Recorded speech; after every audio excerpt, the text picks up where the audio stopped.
"Daddy, help! It's freezing and pitch black. I'm terrified." Her voice, small, cracking, broken.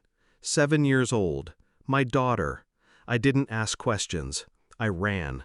Through traffic, past lights I didn't see.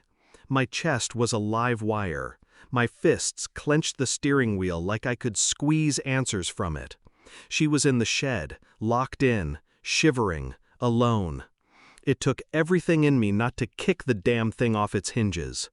Her little body flew into my arms, and I swear I felt a piece of me fuse back together and another part snap clean off. I'd always known something was off, but I hadn't expected this. Not from her, not from Claire. Claire was warmth once, honey laughter and soft sheets.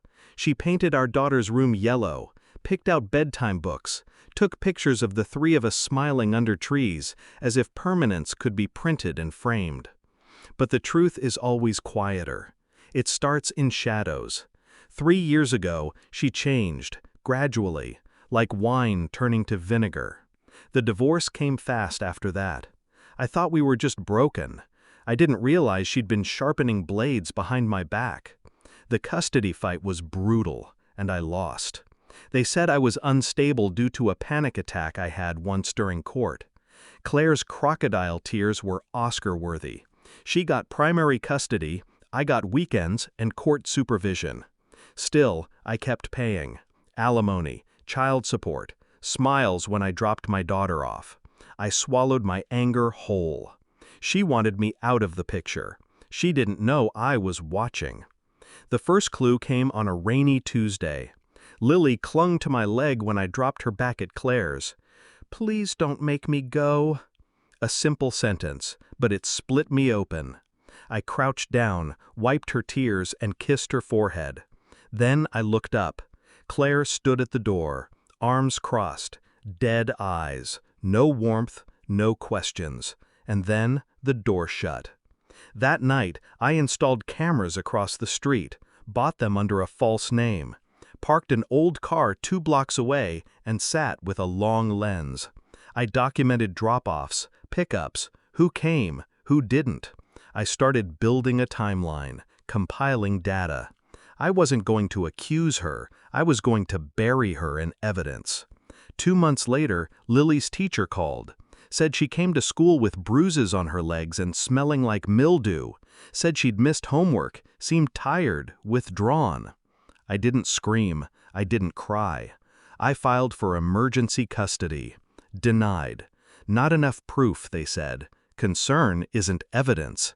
So I collected more. Claire's new boyfriend was the missing piece. Travis, real estate agent, fake smile. I followed him one night. He parked at a bar, drank for 3 hours, and drove home. I sent the footage to an anonymous tip line. DUI. Gone. Claire spiraled. Screamed at the social workers. Missed school pickups. Cursed me over the phone. And then came that night. The call came at 11:38 p.m. "Daddy, my daughter was locked in a freezing metal shed in the backyard. No blanket, no light. A bowl of stale cereal in the corner. Claire had gone out drinking. Again. Said she needed air. I didn't call the cops. Not yet. First, I took pictures, videos. I documented the lock on the outside of the shed. Took a photo of the thermometer showing 4 degrees. Recorded Lily's trembling voice as she whispered, "She said I was being bad." Then I made one more stop. The security camera hub I'd secretly installed under the crawlspace 3 months ago. Downloaded the past 48 hours, every frame, every scream, every absence.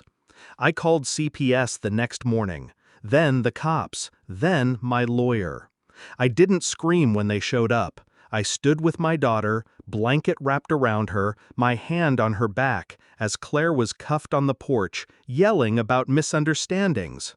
The look on her face when she saw the footage playing on the officer's tablet, that was my justice. But I wasn't done. The custody judge reviewed the footage in silence. 10 minutes in, he looked visibly ill. 20 minutes in, he called for an emergency recess. That afternoon, I was granted full custody. Claire wasn't even allowed visitation. I walked out holding my daughter's hand, her small fingers wrapped tight around mine. But I had one more card to play. 6 months ago, I'd started a trust fund for Lily. Quietly. I moved every asset I could under her name. I sold Claire's name off everything we co-owned. The house she thought she still had equity in? Gone. Sold. Quietly. Legally. The profits now sit in an account she'll never touch. Claire tried to sue. Her lawyer dropped her after seeing the footage. She sent letters. I never opened them. Blocked her number. Changed Lily's school. We moved to a smaller city, near my sister. We started over. Sometimes, at night, I hear Lily cry in her sleep. She doesn't always remember what happened, but her body does. Trauma isn't always loud. Sometimes it's just the way she hesitates before entering a room. I'm patient. We're healing. Together. People think revenge is loud. A gunshot, a slap, a scream. But real revenge? It's silence. It's walking away from the wreckage while the other person burns in the fire they set for you.